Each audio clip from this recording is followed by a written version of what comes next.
안녕하세요. 범법 이루입니다.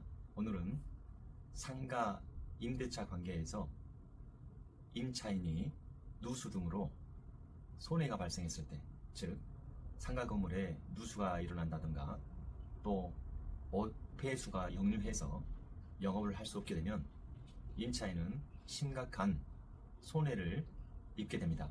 첫 번째로 인테리어를 다시 해야 되고, 또 인테리어를 시공하는 동안에 영업을 할 수 없어서 심각한 손해를 입게 되는 것입니다.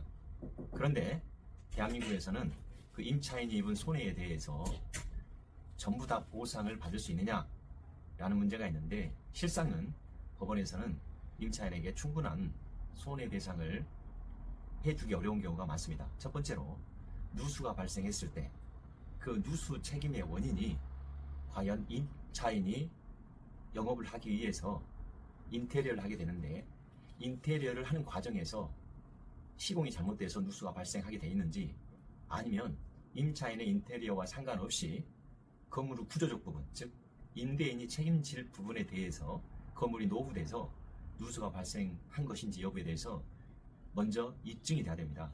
근데 그 입증이라는 게 쉽지 않습니다.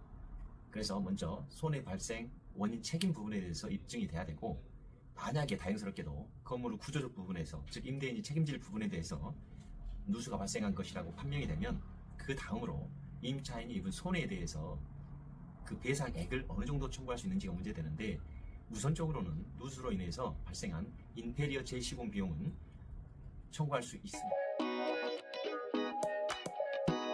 그걸 적극적 손해라고 합니다. 두 번째로는 누수로 인해서 영업하지 못한 손실, 즉 일실 수익에 대한 손해 부분을 청구할 수 있는데, 일실 수익에 대한 손해 부분은 그냥 임차인이 주장하는 금액이 아니고 그간의 판매, 실적, 세금 신고 부분 등이 구체적으로 입증이 돼야 그 구체적 범위 한도 내에서만 청구할 수 있게 됩니다. 그리고 보면 실무에서는 실질적으로 임차인이 받은 손해에 대해서는 보통 세금을 적게 신고한다든가 또 판매 실적 같은 걸 기재해 놓지 않았기 때문에 손해액에 대해서 충분히 배상을 받지 못한 경우가 많이 있습니다.